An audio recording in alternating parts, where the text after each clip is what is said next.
നമസ്കാരം, മഹാന്മാ ന്യൂസിലേക്ക് സ്വാഗതം. കേരളം ബോംബെ അധോലോകത്തിന് തുല്യമാകുന്നു. ഉന്നത പോലീസ് ഉദ്യോഗസ്ഥർ പലരും ഗുണ്ടാ മാഫിയ തലവന്മാരുടെ തലതൊട്ടപ്പന്മാർ. ഒരു ഭരണാധിപനും ഇത് തടയാനാകില്ല. അനുഭവിക്കാൻ ജനങ്ങൾ മാത്രം. മനുഷ്യരെല്ലാവരും ഒന്നുപോലെയും കള്ളവും ചതിയുമില്ലാതെയും കഴിഞ്ഞിരുന്ന ഒരു മലയാളക്കര ചരിത്രം നമുക്ക് കാണിച്ചു തന്നിട്ടുണ്ട്. ഒരു ജനാധിപത്യ ഭരണവും ആ കാലത്ത് ഉണ്ടായിരുന്നില്ല. വെറും കഥ മാത്രമാണെങ്കിലും ഒരു മഹാരാജാവിൻ്റെ ഭരണകാലത്താണ് ഈ സുവർണ ഭരണകാലമായി വിവരിക്കപ്പെടുന്നത്. അങ്ങനെ ഉണ്ടായിരുന്ന കേരളം ഇപ്പോൾ എങ്ങോട്ടാണ് പോയിക്കൊണ്ടിരിക്കുന്നത്? അടിപിടിയും കൊലയും അക്രമവും ബോംബ് സ്ഫോടനവും ബലാത്സംഗവും തട്ടിക്കൊണ്ടുപോകലും ഒക്കെയായി ഒരിക്കലും നടക്കാൻ പാടില്ലാത്ത വാർത്തകൾ ഓരോ ദിവസവും പുറത്തു വന്നുകൊണ്ടിരിക്കുകയാണ്.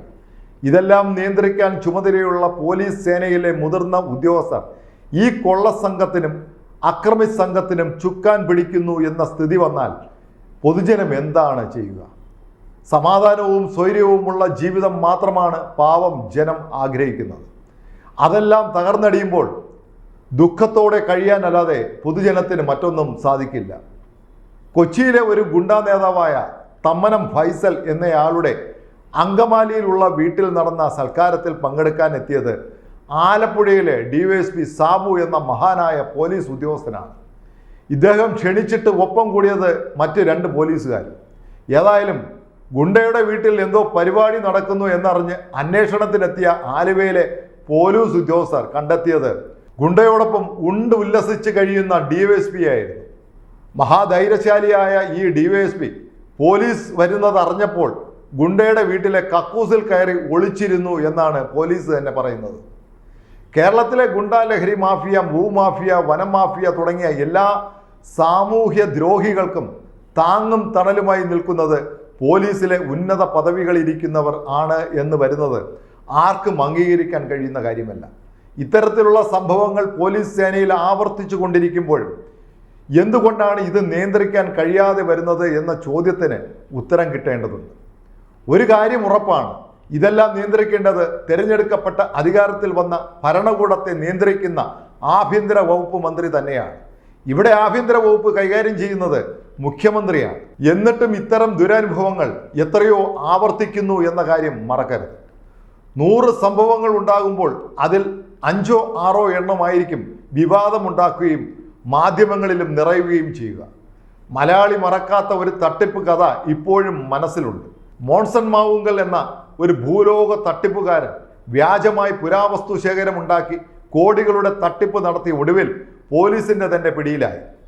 പോലീസ് പിടിയിലായി കഴിഞ്ഞപ്പോൾ പുറത്തു വന്ന വാർത്തകൾ ആരെയും ഞെട്ടിക്കുന്നതായിരുന്നു. പോലീസിന്റെ തലവനായ DGP ഈ പറയുന്ന തട്ടിപ്പ് വീരൻ മോൺസൺ മാവുങ്കലിന്റെ മടിയിൽ കയറിയിരിക്കുന്ന ചിത്രമാണ് ജനങ്ങൾ കണ്ടത്. വേറെയും ഉയർന്ന പോലീസ് ഉദ്യോഗസ്ഥർ ഇയാളുടെ ശിങ്കടികളായി രംഗത്തുണ്ടായിരുന്നു. ഈ തട്ടിപ്പ് വീരന്റെ മടിയിൽ കയറി ഇരിക്കാൻ കേരളത്തിലെ ഒരു വലിയ പാർട്ടിയുടെ തലവനും ഉണ്ടായി എന്നത് മറക്കേണ്ട കാര്യമല്ല. ഒരു കാര്യം ഉറപ്പിച്ചു പറയാം, ഈ ഗുണ്ടകളെ സഹായിക്കുന്ന പോലീസുകാരും മാഫിയ സംഘങ്ങളുടെ രക്ഷകരായി പ്രവർത്തിക്കുന്നത് ഭരണ അധികാരികളുടെയും രാഷ്ട്രീയ നേതാക്കളുടെയും രഹസ്യമായ പിൻബലത്തിൽ തന്നെയാണ്.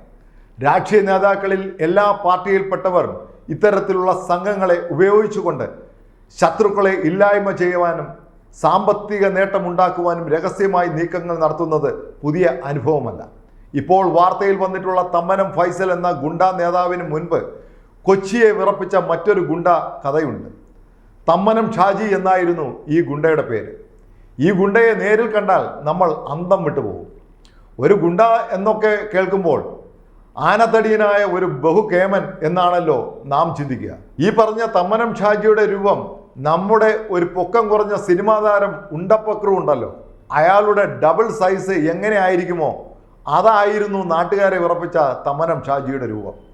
ഒരു സംഘത്തെ കൂടെ നിർത്തിക്കൊണ്ട് പല ആക്രമണങ്ങൾക്കും നേതൃത്വം കൊടുക്കുകയും അതുവഴി വലിയ സമ്പാദ്യമുണ്ടാക്കുകയും ചെയ്ത തമ്മനം ഷാജി പക്ഷേ കയ്യിൽ കിട്ടിയ തുക ചില നേതാക്കൾക്ക് കൈമാറുന്ന സാഹചര്യമാണ് അന്ന് ഉണ്ടായിരുന്നത്. 1 ലക്ഷം രൂപ ഗുണ്ടാപ്പണിയിലൂടെ കിട്ടിയാൽ അതിൽ 10,000 എടുത്ത് ബാക്കി നേതാവിന് എത്തിച്ചു കൊടുക്കുന്ന ഗതികേടിൽ ആയിരുന്നു തമ്മനം ഷാജി. അതുകൊണ്ട് തന്നെ ഏറെ വൈകാതെ അയാൾ ഈ ഗുണ്ടാപ്പണി നിർത്തി സ്വൈര ജീവിതത്തിലേക്ക് കടക്കുകയും ചെയ്തു. ഏതായാലും തമ്മനം ഫൈസൽ എന്ന പുതിയ ഗുണ്ടയുടെ സ്വന്തക്കാരനായ പോലീസ് ഉദ്യോഗസ്ഥരെ കയ്യോടെ പോലീസ് പിടികൂടിയിട്ടുണ്ട്. അതിൽ പ്രമാണിയായ DSP റിട്ടയർഡ് ആവാൻ പോവുകയാണ്. ഈ ഒരു കാര്യത്തിൽ അയാൾക്ക് ചിലപ്പോൾ സമാധാനിക്കാൻ കഴിയും. ഗുണ്ടാ മാഫിയ സംഘങ്ങളുമായി അടുപ്പം കാണിച്ച് ആവശ്യത്തിന് സമ്പാദിച്ച ശേഷമായിരിക്കുമല്ലോ റിട്ടയർമെൻറ്റ് എത്തിയിരിക്കുന്നത്. അപ്പോൾ ഏതെങ്കിലും ശിക്ഷയുടെ ഭാഗമായി സർവീസ് ആനുകൂല്യം തടഞ്ഞു വെച്ചാലും ഈ പോലീസ് ഉദ്യോഗസ്ഥന് ഒരു ചുക്കും വരാനില്ല എന്ന കാര്യം ശ്രദ്ധേയമാണ്. കേരളത്തിലെ മെട്രോ നഗരങ്ങളായ തിരുവനന്തപുരം, കൊച്ചി, കോഴിക്കോട് എന്നിവിടങ്ങളിൽ വലിയ തോതിൽ മാഫിയ സംഘങ്ങളും ഗുണ്ടാ സംഘങ്ങളും പ്രവർത്തിക്കുകയാണ്.